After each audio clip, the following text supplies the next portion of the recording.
Seja muito bem-vindo ao curso Como Ler e Estudar a Bíblia. Hoje nós estamos na aula 6 já, e hoje é uma aula importantíssima porque é como se nós inaugurássemos um novo momento do nosso estudo. Até agora a gente viu as questões de panorama bíblico, da importância da gente ler a Bíblia, a importância da gente ter uma boa tradução, a gente entender um pouquinho das questões linguísticas por trás do texto bíblico.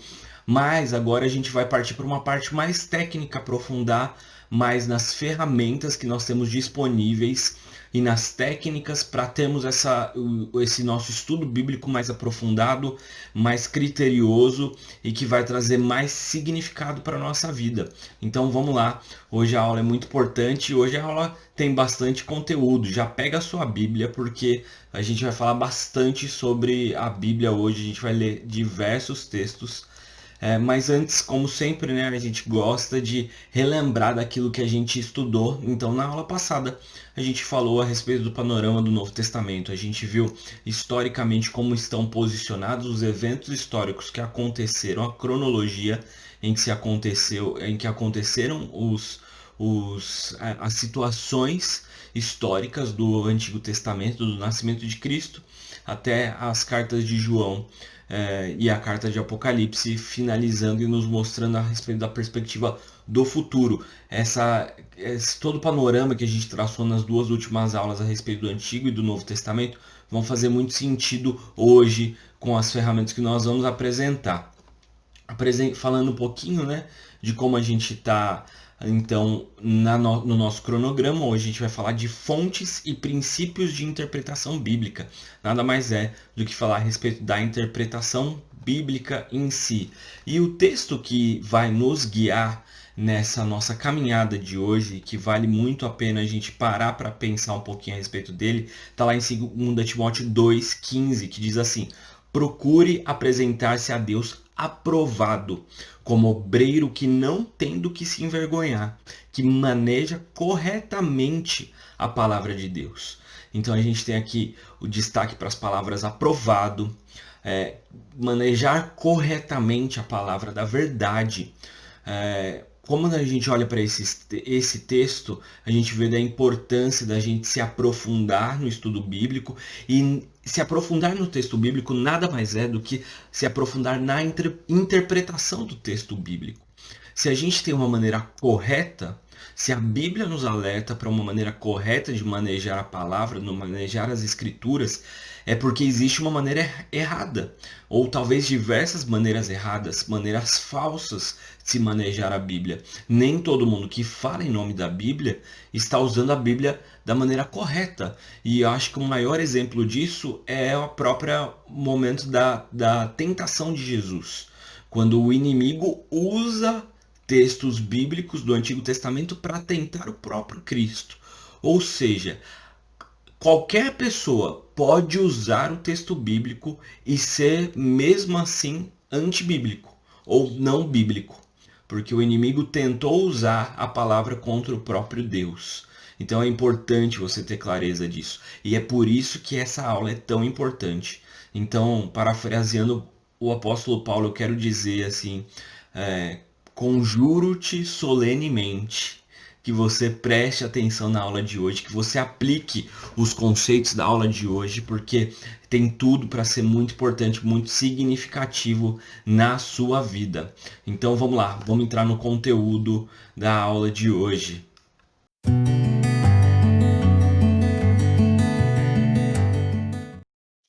Bom, e eu acredito que para a gente chegar na boa interpretação bíblica é necessário que a gente compreenda os efeitos que a má interpretação bíblica podem ter na nossa vida. E eu quero fazer isso a partir de um exemplo que eu acho que é a melhor forma da gente entender. Esse exemplo aconteceu em 2007 e foi veiculado no Jornal Nacional há 13 anos atrás. Esse cidadão, esse homem que se diz um pastor de ovelhas, que se diz um homem que pede para si a prerrogativa de ensinar a Bíblia, ele usou um texto bíblico fora do seu contexto para criar uma justificativa para cair em adultério, para cometer adultério com uma mulher da sua igreja, em uma situação sórdida, porque a esposa dele sabia, O marido daquela mulher sabia e ele disse que era a vontade de Deus. E como que esse cara fez esse malabarismo para enganar as pessoas dessa forma, usando a Bíblia? E como ele fez isso? A partir de uma interpretação completamente equivocada do texto de Oséias 3:1. O texto diz assim, tá aí inclusive na versão. Ah, só um detalhe, eu vou deixar linkado aqui na descrição desse vídeo o link para que você veja a matéria depois. E assim, seria cômico se não fosse trágica a situação. Esse homem leu o texto dessa forma.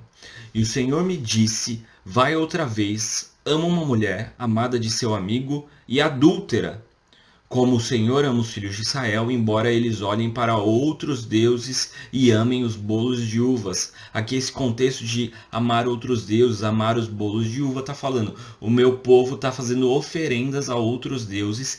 E o livro de Oséias, ele é uma prefiguração de Deus sendo traído pelo povo de Israel.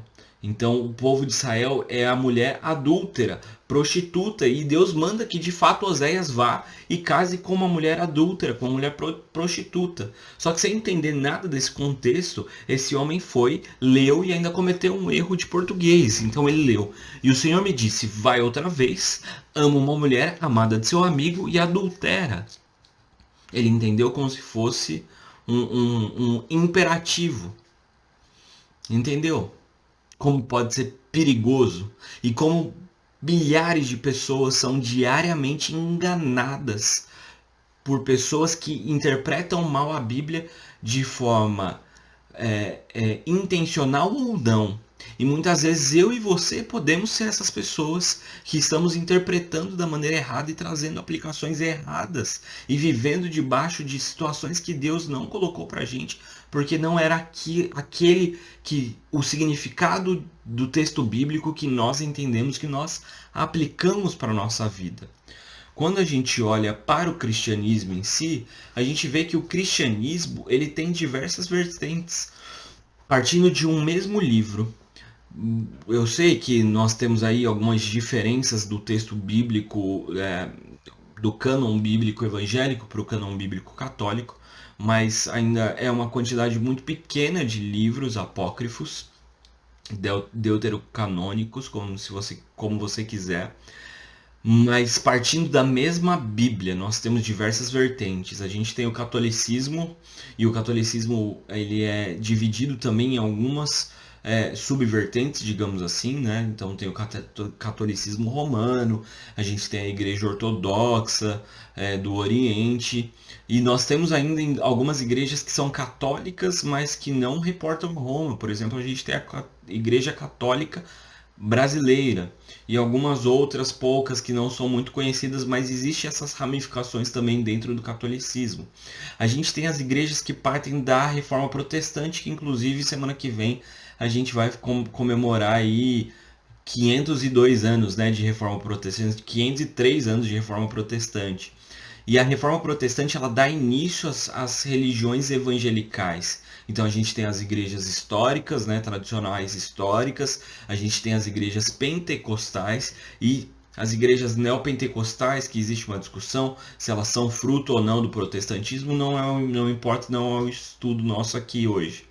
Mas a gente tem três grandes vertentes e a partir dessas vertentes tem milhares e milhares de denominações, cada uma com as suas doutrinas, todas partindo do mesmo texto bíblico.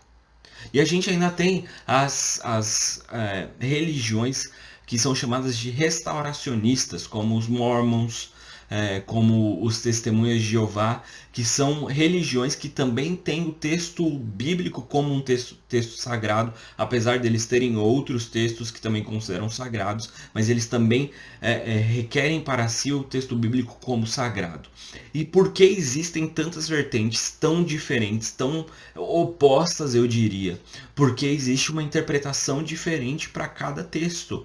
E como que a gente entende, então, como a gente chega no real significado, no significado correto? É importantíssimo que eu e você entendamos uma coisa, que Está escrito lá, inclusive, em Oséias 4, que diz assim: o meu povo está sendo destruído. Olha que palavra pesada, destruído, pois lhe falta conhecimento, pelo fato de vocês, sacerdotes, rejeitarem o conhecimento. Também eu os rejeitarei, para que não sejam mais sacerdotes diante de mim, visto que se esqueceram da lei de Deus, também eu me esquecerei dos seus filhos.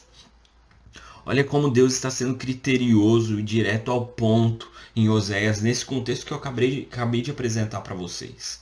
Então, se existe um conhecimento, esse conhecimento ele é verdadeiro, ele é único e ele foi rejeitado por Israel, existem pessoas que estão rejeitando o conhecimento verdadeiro.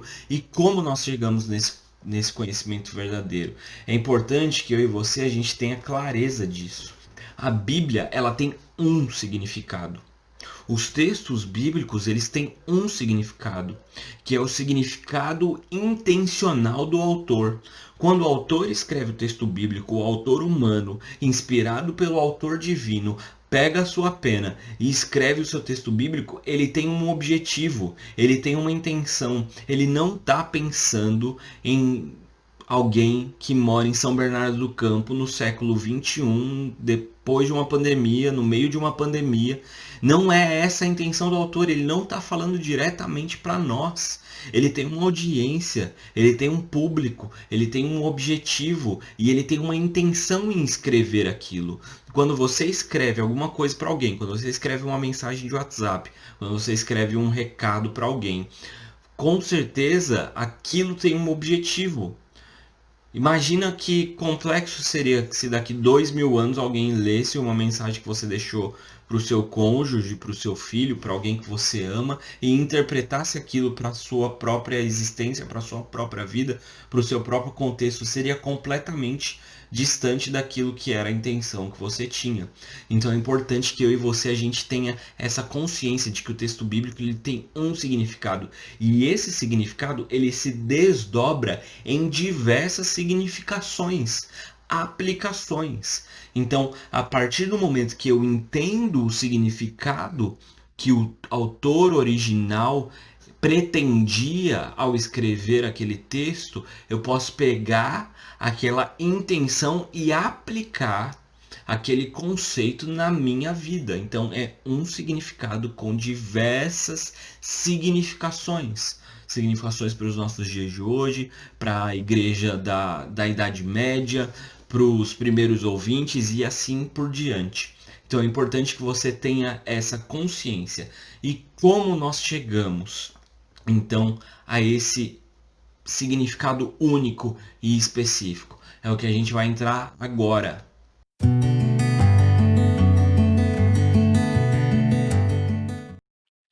Então, é importante a gente entender as fontes de interpretação bíblica. O que são as fontes de interpretação bíblica? É entender os abismos, aquilo que nos distancia do momento em que o texto foi escrito. A gente não tem a condição de chegar para o apóstolo Paulo e sentar com ele e falar: me fala o que você queria dizer aqui em 2 Coríntios 3. Qual era a sua intenção? E nem essas divisões existiam, né? Era uma carta corrida, uma carta como se você é um pouquinho mais velho que eu, você chegou a escrever.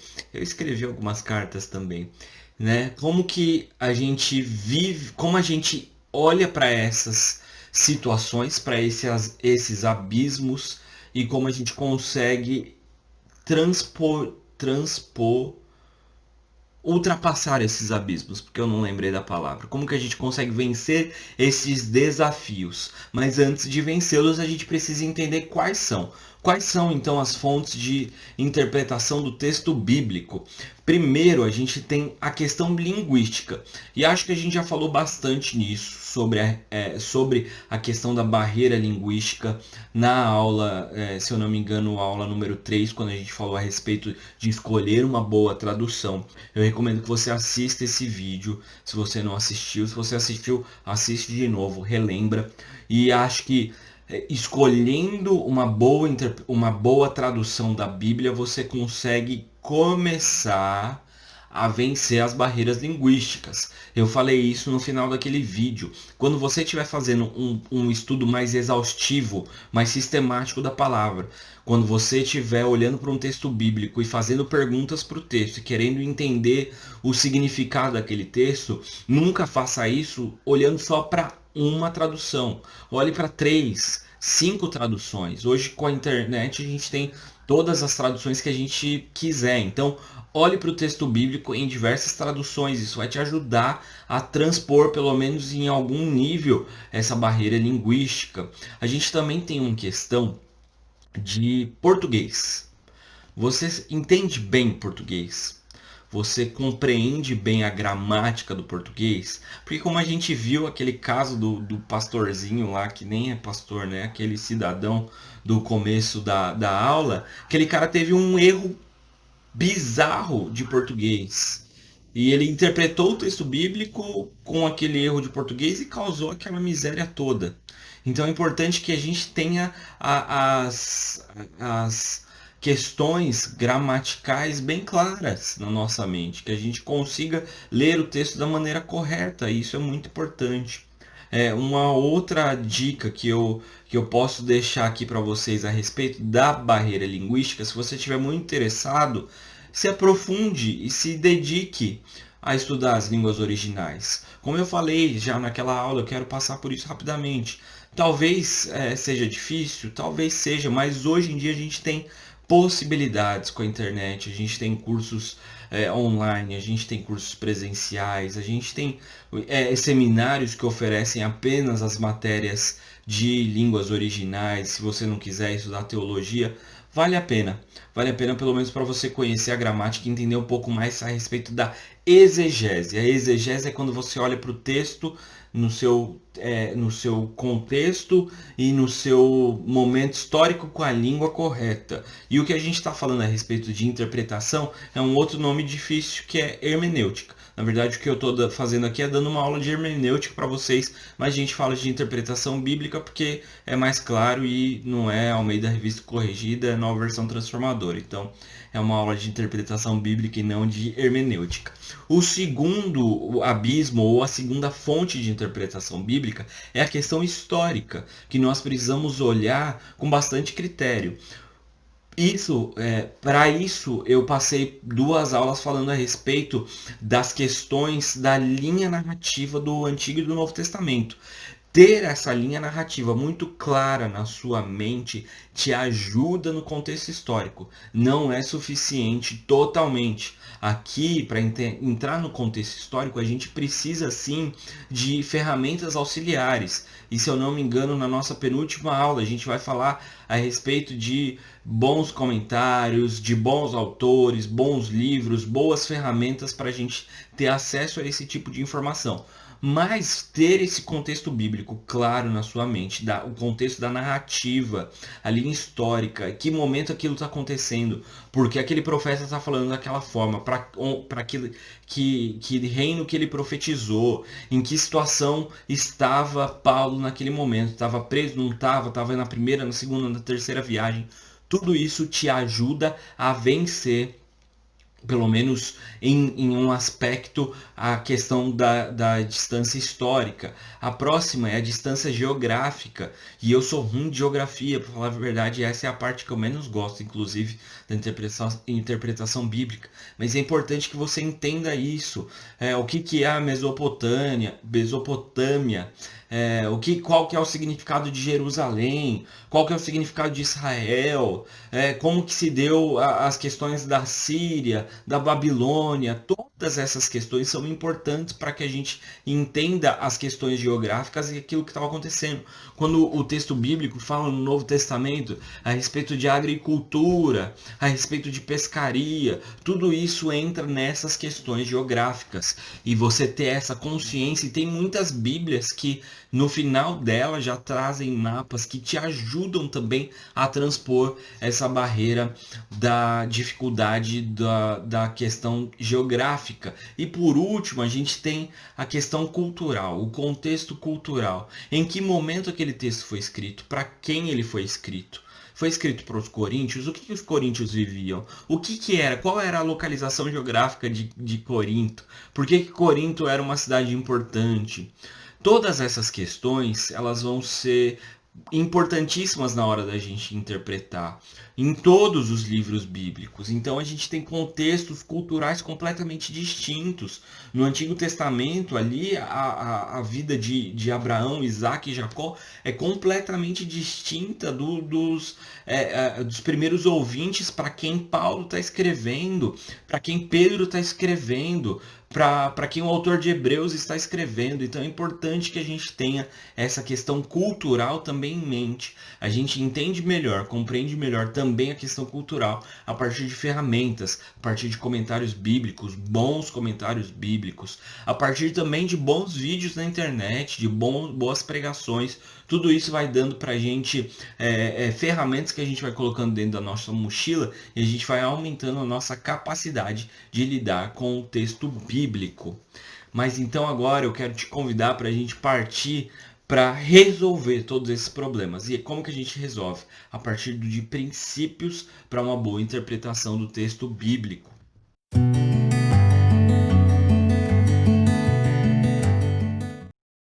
Bom, então vamos lá. Eu vou apresentar para vocês princípios que são nada mais, nada menos que algumas já ferramentas para você começar a interpretar o texto bíblico de uma maneira mais criteriosa, mais assertiva, mais profunda, que vai trazer mais significado e o único significado para sua vida. E você vai conseguir gerar significâncias a partir desse significado que gerem impacto, que te transformem, te deixam mais parecido com Cristo. Eu vou apresentar 4 princípios e existem mais princípios, mas eu acredito que esses 4 talvez sejam os principais e também já são suficientes para a gente começar a caminhar nesse sentido de buscar o significado único específico que o autor do texto tinha. E o primeiro princípio que eu quero te apresentar é o princípio: a Bíblia interpreta a própria Bíblia. O que isso significa, Lucas? A Bíblia, ela não contém erros. Nós cremos nisso. Nós que somos cristãos, nós acreditamos que a Bíblia ela é inerrante. A gente falou disso na primeira e na segunda aula. A Bíblia ela é inerrante quanto ao seu propósito final, que é revelar a salvação de Deus para nós. Deus se revelando, Deus descortinando e mostrando para nós, humanidade, aquilo que ele deseja que nós conheçamos a respeito dele. E quando a gente pensa nesse total que a Bíblia nessa junção de 66 livros, a gente acredita que tem um autor único que inspirou diversos autores a escreverem. E se esse autor único é o próprio Deus e ele é perfeito, então a Bíblia ela vai trazer a perfeição de Deus. Então ela não vai conter erros e ela não vai contradizer a si mesma. Então, quando eu começo a olhar para um texto bíblico e eu começo a pensar algumas coisas a respeito dele, eu preciso procurar em outros textos bíblicos se essa ideia que eu estou tendo, se esse conceito que eu estou formando a partir daquela minha leitura específica faz sentido com o todo, ela harmoniza com o todo da Bíblia. Então eu escolho um texto bíblico aleatoriamente e começo a pensar, fazer teologia em cima dele, porque tudo que isso que você está fazendo é fazer teologia. Eu estou olhando para aquele texto bíblico e aplicando na minha vida com algum significado. Aquele significado, aquela aplicação que você está tendo na sua vida, ela está em harmonia com os demais autores bíblicos, com o resto da Bíblia? Porque a Bíblia interpreta a própria Bíblia. Ela é a melhor prova real de si mesma. Ela é perfeita e, sendo perfeita, não contendo erros, ela não vai se contradizer. Existem aparentes contradições na Bíblia? Existem. Mas quando a gente olha no profundo, a gente desce nesse nível de entendimento, a gente consegue compreender e harmonizar dentro desse todo que é a revelação de Deus e entender mais a respeito do próprio Deus e a respeito do próprio Cristo, porque esse é o objetivo final da Bíblia, afinal de contas. Vou trazer um exemplo que talvez fique um pouquinho mais fácil. E esse exemplo, ele está lá em 2 Coríntios 3:6. E ele é bastante conhecido. E é um erro que eu já vi muitas vezes acontecendo. As pessoas falando e interpretando mal a parte B do versículo que está lá em 2 Coríntios 3:6, que diz: porque a letra mata, mas o espírito vivifica.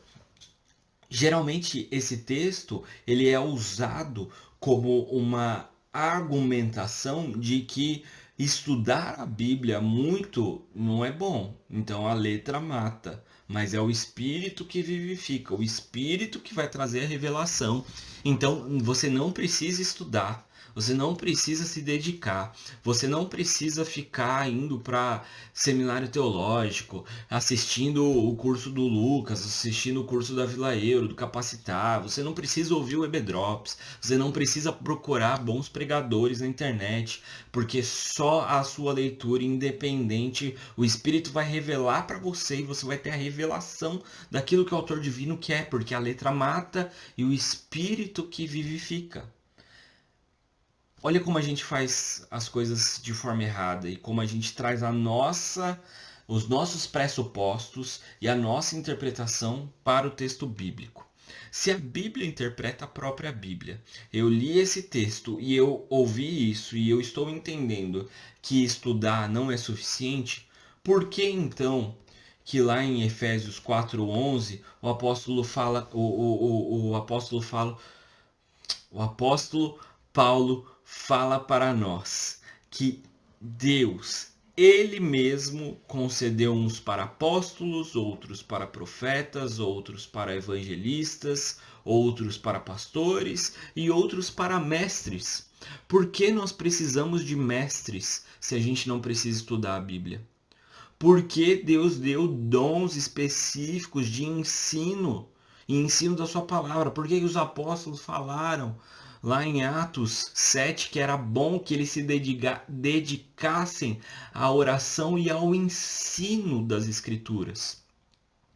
Por que que o próprio apóstolo Paulo de novo diz assim para Timóteo no final de sua vida, preso? O apóstolo que que subiu ao terceiro céu. O apóstolo que escreveu a grande parte do Novo Testamento. O apóstolo que teve um encontro real com Cristo, que caiu do cavalo quando encontrou com Jesus. Por que que esse cara no fim da vida disse assim para Timóteo: quando você vier, traga a capa que eu deixei em Trode, mas também traga os livros, e especialmente os pergaminhos. Por que que ele queria ler? Por que que ele queria estudar? Se o espírito vivifica e a letra mata. É importante que você coloque outros textos bíblicos como prova real daquilo que você está interpretando a respeito de um texto bíblico, para que você consiga harmonizar. Só para não deixar você fora aí do contexto, aqui em 2 Coríntios 3, o apóstolo Paulo está falando a respeito da lei. Então, quando fala aqui da letra, ele está falando da letra da lei. É uma forma, uma expressão. Ele está falando que a lei, e ele está falando ainda no versículo anterior a respeito da nova aliança em Cristo Jesus. Então, a aliança antiga, a aliança da lei, a aliança da letra, a aliança de Moisés, ela por si mesmo, ela mata. Olho por olho, dente por dente. Mas essa lei ressignificada em Cristo Jesus na nova aliança que vem pelo Espírito, essa lei traz vida, ela vivifica. Então é isso que o apóstolo Paulo está falando. Então é importante que a gente tenha esse critério de submeter a nossa interpretação bíblica ao todo da Bíblia. E aí sim a gente chegar a algumas conclusões. E uma dica: se ninguém na história da igreja chegou na conclusão que você está chegando, é bem provável que você esteja errado. Então, vai por mim. Se isso acontecer, segura a tua onda, lê de novo o texto bíblico, lê outros textos bíblicos que você vai chegar no significado principal, no significado primário que o autor tinha. O próximo princípio que eu tenho para te apresentar é o princípio da literalidade. E eu acredito que a gente vai desenvolver um pouco mais esse princípio na aula de gêneros literários, na próxima aula, mas aqui já tem algumas questões que a gente pode adiantar e que vão ser importantes na hora de você interpretar. Interpretar o texto dentro do seu contexto e interpretar da maneira literal. Lógico que existem situações que são hipotéticas, situações que são Jesus ou, enfim, os apóstolos usando figuras de linguagem, e isso está dentro da literalidade do texto. É uma figura de linguagem sendo usada dentro da literalidade do texto. Então, Jesus fala: Eu sou a porta. Eis que estou à porta. Eu sou o caminho.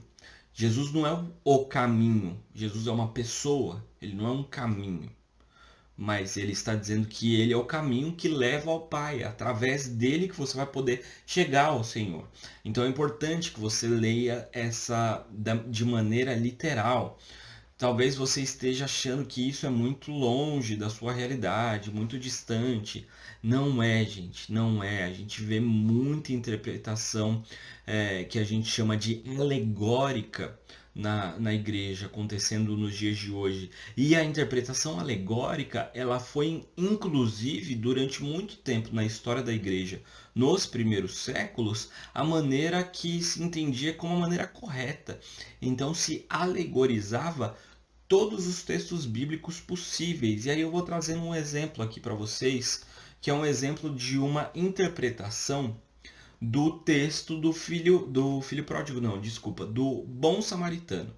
Então, olha o que esse cara que é um pai da igreja, um baita de um teólogo, alguém importante para a história da igreja, que foi Orígenes, mas qual era a interpretação alegórica que ele deu para essa parábola? O homem que estava descendo pelo caminho é Adão. Jerusalém, de onde ele saiu, é o paraíso. E Jericó, para onde ele está indo, é o mundo. Os salteadores são os poderes hostis, o pecado. O sacerdote é a lei e o levita são os profetas. O samaritano é o próprio Cristo. As feridas são a desobediência dele. O animal é o corpo do Senhor. A estalagem que aceita todos que desejam entrar é a igreja, óbvio. O hospedeiro da estalagem é o cabeça da igreja, ou seja, o pastor, que foi confiada a ele os cuidar, a igreja foi confiada aos cuidados dele. E o fato de que o samaritano prometeu voltar representa a segunda vinda de Cristo. Se você não entendeu isso do texto do bom samaritano, caramba, que interpretação é essa? Óbvio, né, gente, que é muito complicado, muito complexo você chegar a esse tipo de coisa. Mas é comum a gente ver por aí coisas mais ou menos parecidas. Inclusive usam muito alegorias no Antigo Testamento. Então eu já ouvi a respeito de pastores que falaram que as 5 pedras que Davi pegou no momento de enfrentar Golias representavam o nome de Jesus, que cada letra era uma pedra. Então pegou o J, atacou. Gente, Jesus em hebraico tem 4 letras e em grego tem 6. Então, assim, não alegorizem. É comum a gente ver interpretações alegóricas de textos bíblicos. Então, busquem a literalidade do texto. E na aula de gêneros literários a gente vai entrar mais nisso e você vai conseguir compreender ainda mais dessas questões. Mas lembre disso, trabalhe o texto sempre de forma literal. Olhe para ele com esse olhar literal. O próximo princípio de interpretação bíblica que eu quero trazer para vocês é a questão do contexto histórico. E o que é isso do contexto histórico? Esse também a gente já falou bastante, né? Falou da questão de entender a questão da timeline, da linha narrativa do Antigo e do Novo Testamento.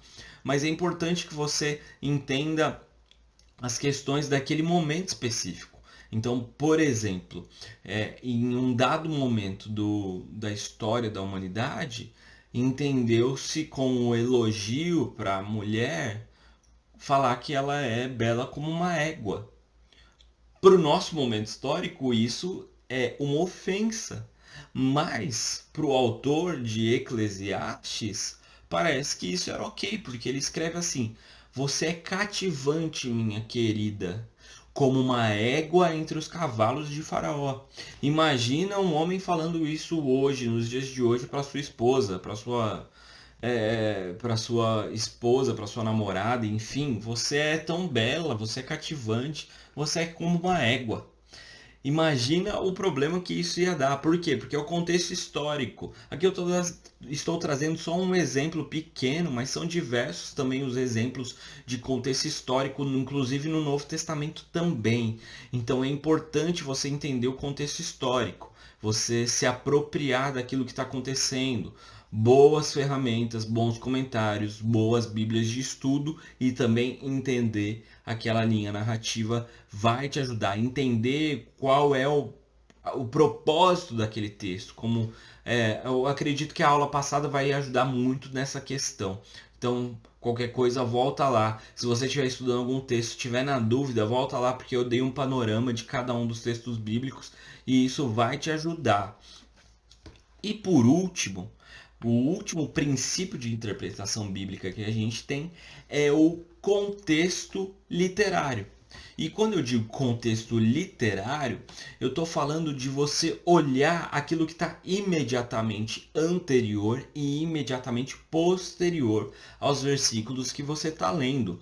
Não necessariamente entender as questões gramaticais, tudo isso é importante, como eu já falei no começo da aula de hoje, mas esse contexto literário é você entender qual é o público, faz parte do contexto literário, entender por que o autor está escrevendo aquela carta, entender qual é a intenção macro dele. Então, você lendo o livro todo, você começa a entender quais são os temas que estão sendo tratados e você começa a deduzir por que ele está tratando aqueles textos, aqueles temas dentro daquele texto, mas também não fazer as suas interpretações e não tirar as suas conclusões do texto bíblico simplesmente de um único versículo.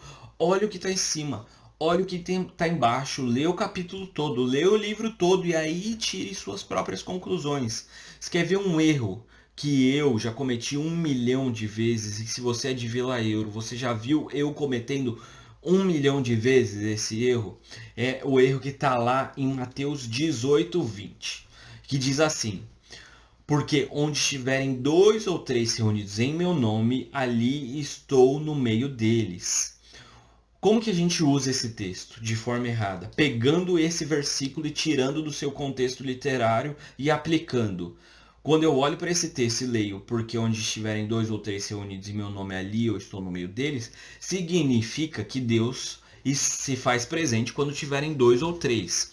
Aí a gente já tem um problema, porque Deus não está presente quando tem um só, então para que eu faço devocional? Para que eu leio a Bíblia sozinho? Para que Jesus manda entrar na porta entrar no nosso quarto, fechar a porta e o Deus que estiver em secreto recompensará você? Aqui eu já estou aplicando o princípio a Bíblia interpreta a própria Bíblia, né? Mas olhando para o contexto, é isso que a gente fala. E a aplicação que a gente faz é para quê? Quando a igreja está vazia. Então, se a igreja tá vazia, eu vou tirar esse texto do seu contexto, esse versículo do seu contexto, e vou dar uma injeção de ânimo na igreja. Então, a gente está em pouca gente, mas Deus está aqui. Mas existem diversos outros textos que nos asseguram que Deus está presente. Esse texto não está falando disso. Quer ver? Vamos lá, vamos voltar um pouquinho para trás. A gente está no versículo 20, vamos voltar lá no 15 e vamos ler junto comigo. Então acompanha aí comigo. Se o seu irmão pecar contra você, ou seja, qual é o pano de fundo aqui? Pecado. Vá e repreenda-o em particular, você e ele. Se ele ouvir, você ganhou seu irmão. Muito bom. Mas se ele não ouvir, leve ainda com você 1 ou 2 pessoas, para que pelo depoimento de 2 ou 3 testemunhas, toda a questão seja decidida. Continuando lá no 17. E se ele se recusar a ouvir essas pessoas, esses 2 ou 3, expõe o assunto à igreja. E se ele se recusar a ouvir também a igreja, considera gentil e publicano, ou seja, exclui. É tipo isso que ele está falando aqui, tá, gente? Em verdade lhes digo que tudo que ligarem na terra será ligado nos céus. Outro versículo que é sempre tirado de contexto. E tudo que desligarem na terra será desligado nos céus. E em verdade também lhes digo que se dois de vocês sobre a terra concordarem a respeito de qualquer coisa que vierem a pedir, isso lhes será concedido por meu Pai que está nos céus. Porque onde estiverem dois ou três reunidos em meu nome, ali estou no meio deles. Ou seja, o que o autor aqui está querendo dizer, o que o evangelista Mateus está querendo dizer? Ele está falando a respeito de disciplina na igreja. Ele está falando de levar testemunhas, duas ou três testemunhas, porque quando você tem essa validade do contexto de comunidade, da igreja reunida, de pessoas que estão juntos o tempo inteiro, caminhando juntos, e quando uma pessoa está em pecado, e essa comitiva de irmãos idôneos vão lá e tentam resgatar essa pessoa e essa pessoa continua no pecado, continua causando problemas, você pode sim tratá-la como gentil, porque quando vocês estiverem reunidos no nome de Cristo, essas pessoas idôneas, ele se faz presente, ou seja, o próprio Deus abençoa essa decisão difícil que as igrejas muitas vezes deixam de tomar. Olha como muda completamente quando a gente entra no texto e entende o que o texto está falando, não é? Não é mesmo? Não é rico? Muito legal, né? Mas vamos lá então. Eu quero agora apresentar para vocês um estudo de caso.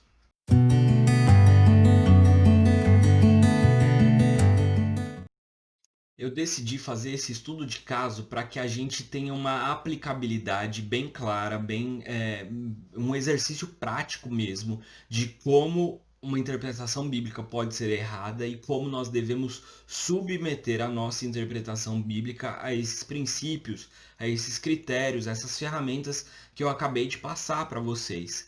E para isso eu estou pegando um texto, uma reportagem que saiu num dos maiores sites do Brasil, num grande portal de notícias do nosso país, há pouco menos de 2 anos, em dezembro de 2018, a respeito de uma mulher que se diz evangélica, que nasceu na igreja, cresceu na igreja, continua na igreja, mas que pratica questões sexuais variadas, enfim, todas as experiências sexuais que você imaginar, essa mulher pratica, ela gosta, ela é adepta e ela defende que é possível fazer isso a partir de uma interpretação do texto bíblico.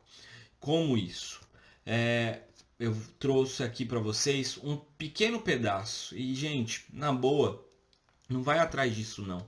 Não vale a pena você sair procurando essa reportagem porque não vai acrescentar nada na sua vida.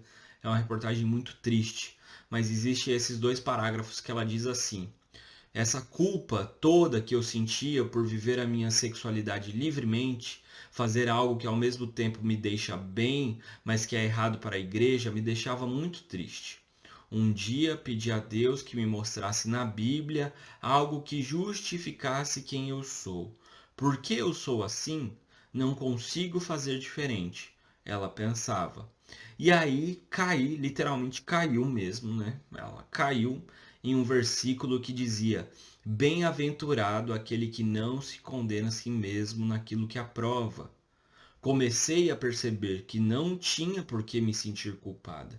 Meu relacionamento com Deus é mais forte do que qualquer outra coisa que eu faço. Nada de fora vai afetar isso. É triste, gente, é muito triste. Eu fico mal quando eu vejo esse tipo de coisa. Mas vamos lá, vamos pro exercício. Eu estou trazendo aqui o texto na versão que ela traz pra gente, tá? Esse texto está lá em Romanos 14, versículo 22, e ele diz assim, na Almeida Revista Corrigida, que foi o que ela trouxe aqui pra gente. Tens tu fé? Tenha em ti mesmo diante de Deus. Bem-aventurado aquele que não se condena a si mesmo naquilo que aprova. Então vamos lá. O que significa esse texto? aplicando aquilo que a gente aprendeu em outras aulas, eu vou trazer para a nova versão transformadora, que eu acredito que deixe um pouquinho mais claro o que o autor está querendo dizer. Então, na NVT diz assim: você tem direito às suas convicções, mas guarde isso entre você e Deus. Felizes são aqueles que não se sentem culpados por fazer algo que consideram correto. Então acho que dá para a gente entender um pouquinho melhor do que o autor está querendo dizer. E aí a pergunta que eu estou colocando aqui, que ela se fez é: a Bíblia permite eu fazer tudo o que eu quiser, desde que eu não me sinta não sinta culpa? Deus permite qualquer tipo de prática sexual, desde que eu não sinta culpa quando eu estiver praticando isso? Vamos ver e aplicar isso aos critérios que a gente colocou. Então, o primeiro princípio que eu quero aplicar aqui é o princípio do contexto literário. Então, vamos lá. O que Romanos 14 está falando no seu contexto inteiro, no capítulo todo? Eu vou voltar lá em Romanos 14, 14. E a partir de lá vou vir descendo. Então vai acompanhando comigo. O autor diz assim: eu sei e estou convencido, com base na autoridade do Senhor Jesus, que nenhum alimento é por si mesmo impuro. Mas se alguém considera errado ingerir determinado alimento, para essa pessoa ele é impuro. Se outro irmão se aflige em razão do que você come, ao ingerir esse alimento você não age com amor. Não deixe que a sua comida seja a causa da perdição de alguém por quem Cristo morreu. Continuando, pulando aqui alguns versículos. Lá no 20, bem próximo do 22, de onde ela tira a ideia e a sua má interpretação do texto. Diz assim: não destruam a obra de Deus por causa da comida.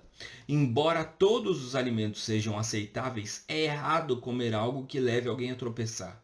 É melhor deixar de comer carne, ou de beber vinho, ou de fazer qualquer outra coisa que leve um irmão a tropeçar. Você tem direito às suas convicções, mas guarde isso entre você e Deus. Felizes são aqueles que não se sentem culpados por fazer algo que consideram correto.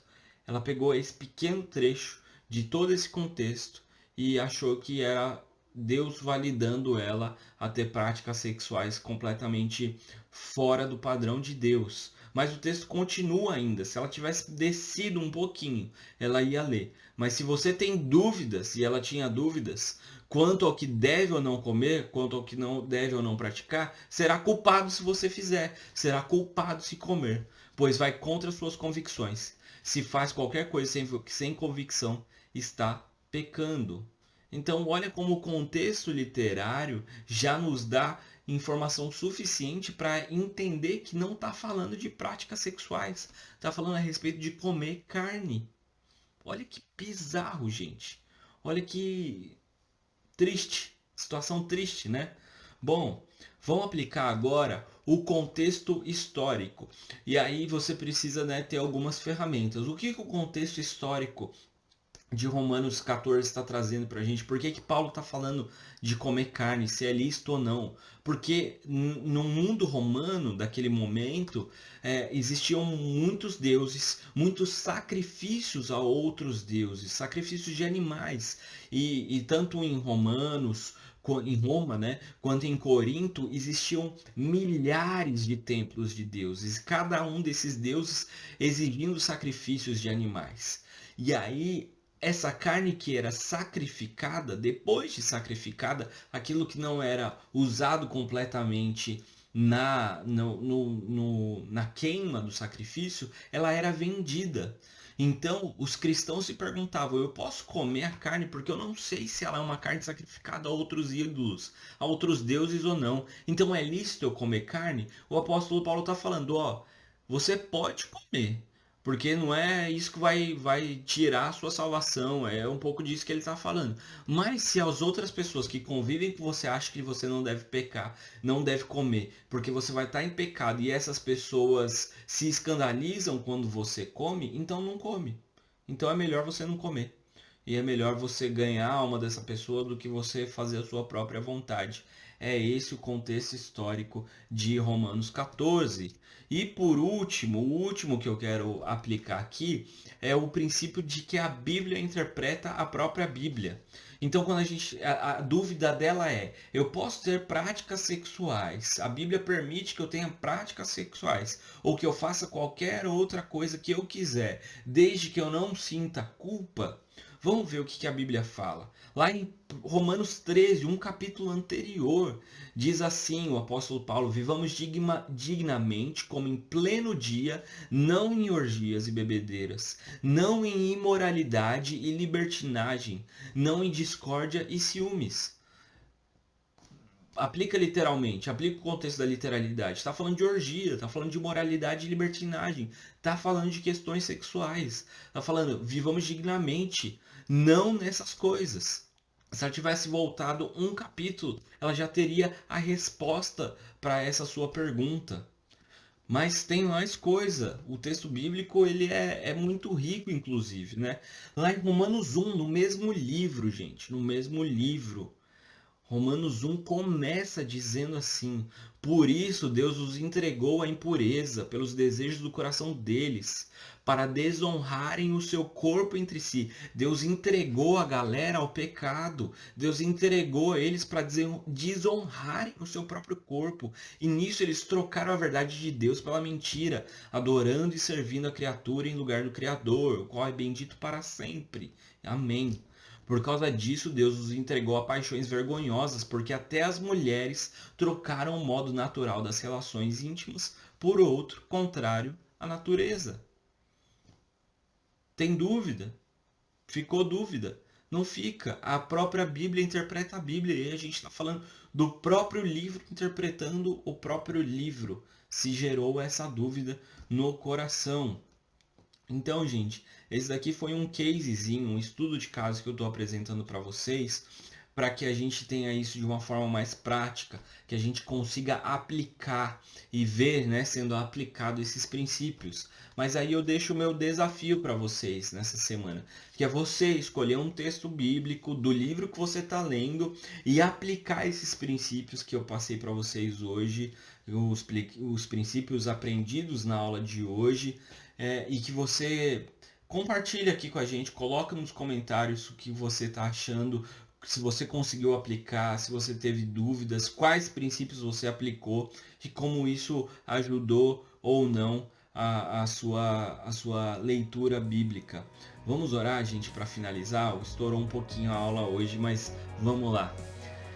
Senhor Jesus, obrigado, Pai, porque a Tua palavra é a verdade e nós podemos chegar ao objetivo final da Tua palavra, Senhor, porque é exatamente essa a intenção do Senhor conosco, Pai, que a gente encontre a verdade revelada, não simplesmente que a gente encontre, Pai, mas para que a gente não permita que os nossos pecados, que o nosso coração pecaminoso e a nossa leitura, Senhor, que está influenciada por esse coração pecaminoso, Senhor, também nos leve a distorcer a Sua palavra, Senhor.